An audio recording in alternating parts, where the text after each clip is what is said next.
In Delhi, there are lots of old, broken, and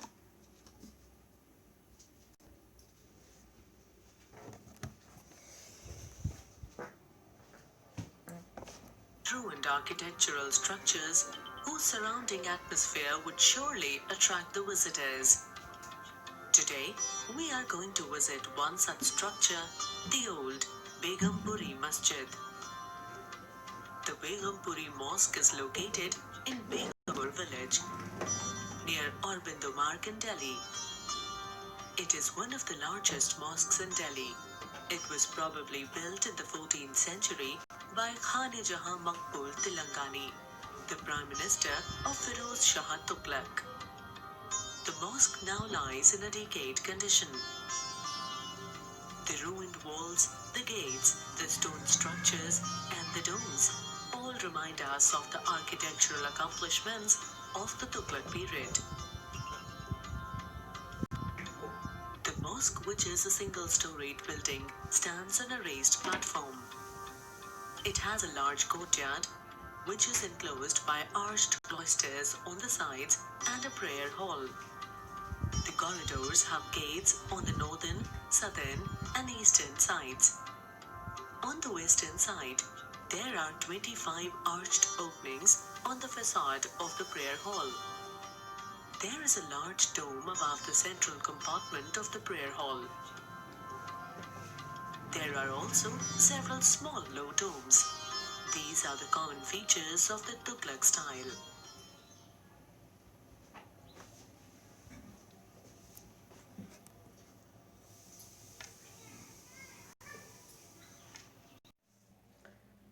Hi everyone, welcome to the history class. In previous class we started history chapter 3, the Delhi Sultans. And at that time also I told you that don't take it as that you are learning history or you are learning some subject, but take it as a story, right? Story of Delhi Sultan. So you will be able to understand it very easily and connect the event by event. In first two chapter you learn that about medieval period. How was medieval period started, from which year? 700 to 17th century. 17th century, and between this period different rulers, new kingdom established. In lesson 2 you learn that how some samantas and subordinate they became powerful rulers. They defeated they overruled their kings and they became the rulers. They perform some rituals like Hiranyagarbha. Some leave their traditional job like brahmanas and they started declaring themselves as a kshatriya. In this chapter, chapter 3, you are learning about the establishment of Delhi Sultanate.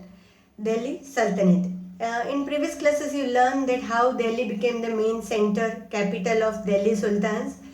After Rajputana, in ancient time, all these Hindu rulers were ruling.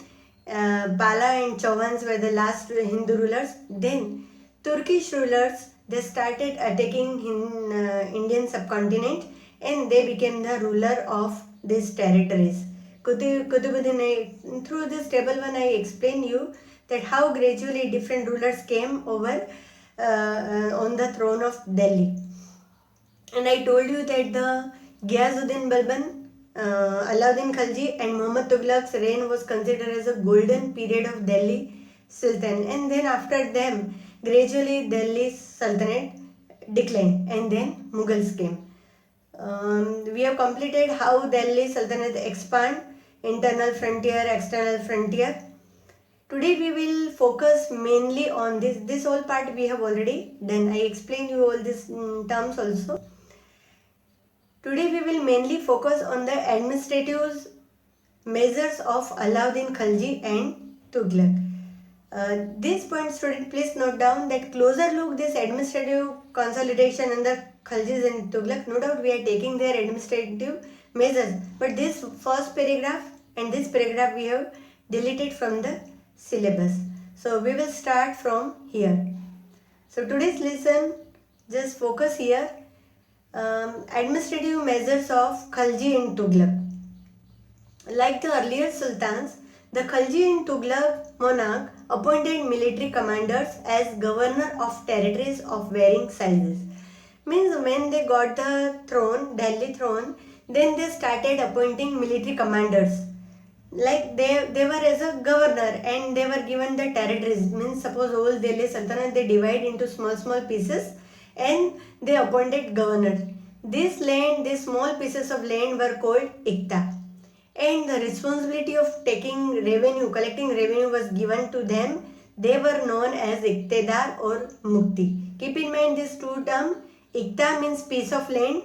Holder of this piece of land were known as Iktedars or Muktis. Now, the duty of the Muktis was to lead military campaigns and maintain law and order in their Iktas. Suppose one part of land is given to one Iktedar. Now what were the duties of that Iktedar or Muktis? So they have to lead military campaigns, because at that time the main thing was there to acquire more and more territories. So what was the duty? Do military campaigns and maintain peace and order, law and order in their Iktas, in their given land. In exchange for their military services, means the governor or the Muktis, those service they were giving, for that in exchange the Muktis collected the revenues of their assignments as salary. So what Muktis were getting for their work like maintain peace and order in their territories, do military expedition, and they were getting revenue rights. So whatever the piece of land were given to them, they have to collect revenue from that, and they can keep their salary as that revenue as their salary. They also paid their soldiers, means they used to have their army, because they need to do military campaigns. So from that revenue collection, they will keep one part as their salary, and from the rest they will pay to the soldiers from this revenue. Control over Muktis was most effective if their office was not inheritable and if they were assigned Iktas for a short period of time. See, this was the main point here, that this Mukti's position was not inheritable. Suppose if I became Mukti for one piece of land, so it is not necessary and not at all allowed that my son or daughter will be the Muktis again. So it was inheritable, and the assigned Iktas were for short period.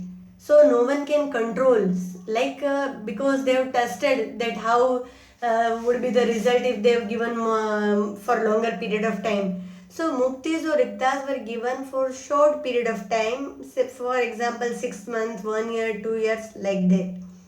These harsh conditions of service were rigorously imposed during the reign of Alauddin Khalji and Muhammad Tughlaq. I told you that both were strong rulers.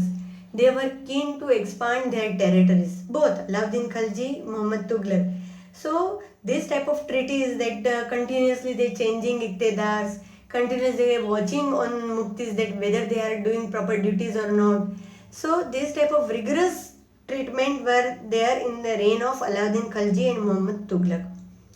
Accountants were appointed by the state to check the amount of revenue collected by Muktis. See, no doubt they were keeping all this rigorous method, and top of that they were putting accountant also. So they were appointing accountants so they can check that whether these Muktis are collected proper revenue or not. Care was taken that the Muktis collected only the taxes prescribed by the state, and that was also they were watching that whether they are taking the taxes amount of revenue which is described by king. They are not doing their according to their wish, and they are collecting more revenue, they are harassing farmers. So they were accountant was always keep watching on them that whether they are doing their duties properly or not. So this was the method of administration in Delhi Sultan, especially in the rule of Khalji and Tughlaq. As the Delhi Sultans brought the hinterland of the cities under their control. Hinterland I already explained you, adjacent land of the territories. So they started controlling hinterland. They forced the landed chieftain, the Samantas, aristocrat and rich landlord to accept their authority. Okay, when gradually they started controlling hinterland, so whoever the Samantas were there, subordinate were there, nobles were there, they forced them to accept the authority of Khilji or Tughlaq, means Delhi Sultan.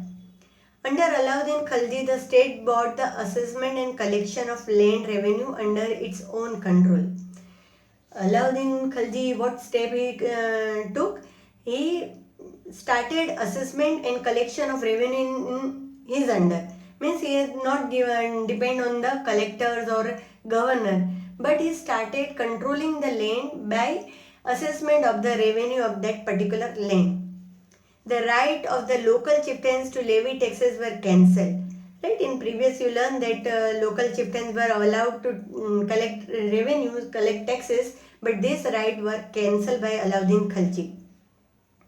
They were also forced to pay taxes. Means chieftain also, in other case chieftain they have just collect the revenue and they have to pay to king. But here their rights were cancelled and they also have to pay tax to the king. Some of the old chieftains and landlords served the Sultanate as a revenue collector and assessor. Some because of their experience they were asked to help in assessment, but the power of revenue collection was in the hand of ruler. There were three types of taxes. Student, please keep in mind, this is very important point. There were three types of taxes. Number one, on the cultivation called kharaj, means whatever the crop production is there, on the basis of that, first type of tax was kharaj and amounting to about 50% of the peasant's produce. Means whatever the crop production is there in the farm, 50% of that production they have to give as a revenue. Second, on cattle, number of animals, how many animals they are keeping, on that also they have to pay taxes. And house tax you must be familiar because at present also we are paying house tax. It is important to remember that large part of the subcontinent remained outside the control of the Delhi sultans. It was difficult to control distant provinces. Means Delhi and all this hinterland they can easily control because they were powerful. But outskirts areas they could not control because it was very difficult to control distant provinces like Bengal from Delhi and soon after annexing South India. The entire region became independent, means southern part and Bengal, they were never in the control of Delhi Sultanate. Even in the Gangetic plain, there were forested areas that Sultanate force could not penetrate. Even this, because of Ganga plains, forested areas were not controlled by Delhi Sultan. Local chieftain established their rule in this region, and those who were powerful in that particular forest area or plains, they have continued to rule that area. Sometimes rulers like Alauddin Khilji and Muhammad Tughlaq could force their control in this area, but for short duration. So sometimes strong ruler like Khilji and Tughlaq, they try to control this forested area, but for very short period because they could not control all these provinces at the same time. So when their control become loose, then local chieftain again controlling. So these were the places where Delhi Sultan easily control and where they cannot control. Now on next page, student, they have given the differences between, this is very important, they have given differences between the administrative measures of Alauddin Khilji and Muhammad Tughlaq. Right, what I explained you, they were the common measures for Delhi Sultanate, especially Khilji and Tughlaq. But now, what were the differences between both the measures? Because in every ruler, they have their own policies, they have their own rules and regulation. So from both the side, if we compare, then you will be find that Alauddin Khilji were the more effective ruler than the Tughlaq. So let us understand the difference of both the rulers' measures. First, Alauddin Khilji. Delhi was attacked twice in 1299 and 1300 in 1302 to 1303. As a defensive measure, Alauddin Khilji raised a large standing army. No doubt, as I told you that in history you will easily find that one king attack another king. So when Alauddin Khilji was ruler of Delhi, at that time Delhi was attacked twice.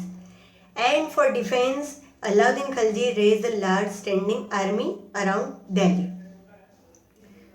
In this case, what Tughlaq had done, the Sultanate was attacked in the early years of the Muhammad Tughlaq reign. The Mongol army was defeated because Mongol attack on Delhi. Muhammad Tughlaq was confident about the strength of his army and his resources to plan an attack on Transoxiana. He therefore raised a large standing army. Means he was having lots of confidence in army and the resources and the weapons what army is using. So he attacked. According to his resources, he attacked on Transoxiana, and therefore he also raised large standing army. Second, Alauddin Khalji constructed a new garrison town named Siri for his soldier.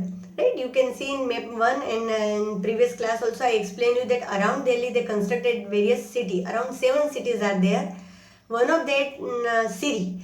It was constructed by Alauddin Khalji for their soldiers to reside in that city. Rather than constructing a new garrison town, the oldest of the 4 cities of Delhi, Delhi-e-Kuhana, was emptied of its residents and soldiers garrisoned there. Means what Muhammad Tughlaq had done, he did not constructed any new garrison town, but there was a town, Delhi-e-Kuhana. In that, who were the residents were living, he emptied them and gave that city to for soldiers.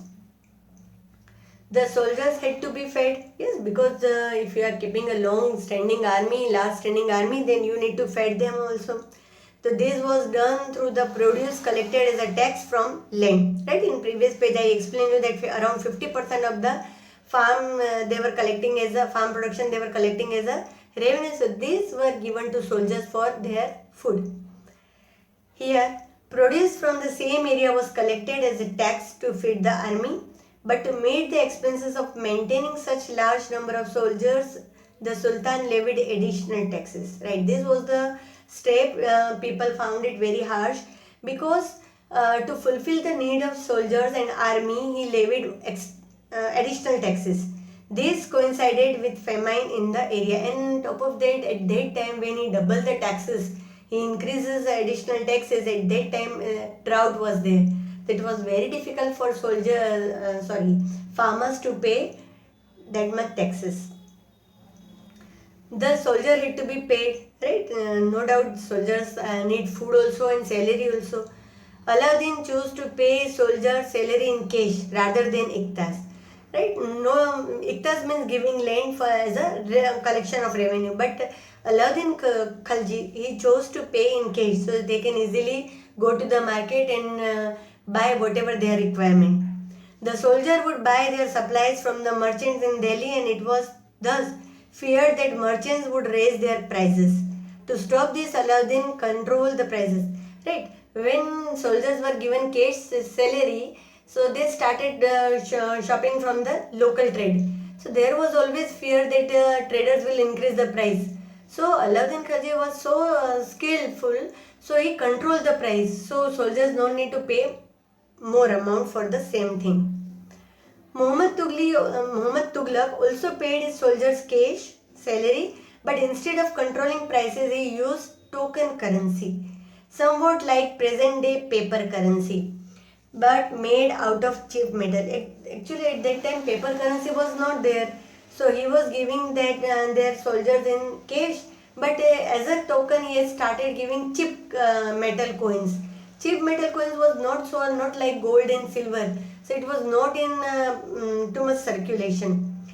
But soldiers were very smart. They saved their gold and silver coins, and when they have to pay tax, they have given the same cheap coin to the king. So in this way, king was not getting anything. What king thought that let me give cheap coins to the soldiers, they will buy things from the market, but as a revenue I will get gold and silver coin. But soldiers were also smart and they also need money. So they save this gold and silver coin for themselves and they pay revenue in the cheap coin. The last one, Alauddin's administrative measures were quite successful. And chroniclers praise his reign for its cheap prices and efficient supplies of goods in the market.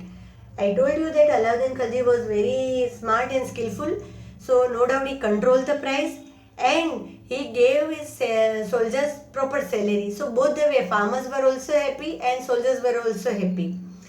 He successfully withstood the threat of Mughal invasion. So whenever there was an attack from the Mongols, he could easily successfully stand in front of them. Muhammad Tughlaq's administrative measures were a failure. His campaign into Kashmir was disaster.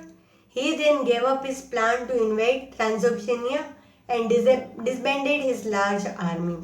So because once he got failure, so he gave up the idea to control the another territories. Meanwhile, his administrative measures created complications. Famine was there, soldiers were getting cheap currencies. So in all this, people were not happy. Farmers were not happy with Tughlaq's policy and soldiers were also not happy. So at last, finally, he has to cancel that token currency cheap metal. So students, I hope you understand both the comparison of both the rulers. Both the rulers were tried to expand Delhi Sultanate at its beyond the limitation. But Alauddin Khalji's measures were considered as a successful because people were happy. Right? And if people were happy, soldiers were happy, they can do whatever the king required. So this lesson ends here. At the last, there is a one topic, the Sultanate in the 15th century, so 15th and 16th century. So in this, how they have given that after Lodi dynasty of Delhi Sultanate, gradually it declined because as I told you that after Muhammad Tughlaq, there were no such powerful ruler. And Humayun attacked as a Mongol attack, Humayun attacked and he controlled Delhi. So Delhi Sultanate end here, and then in next chapter you will learn that how Mughal Empire rise.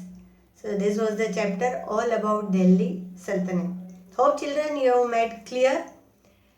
Hope you clear this story of Delhi Sultan. Right? Tomorrow we will do the question answers of this chapter. There are around 11-12 question answers. So please watch all the videos. For reference, in all the videos I have put the YouTube video also. So you will get better understanding. Word to word I am explaining you from chapter, from textbook. And for more explanation and support of my explanation I am giving YouTube video. So children, please watch all the videos carefully and make your understanding clear. Okay students, we are keeping today's lesson till here. We'll meet again in next lesson. We will do question answers.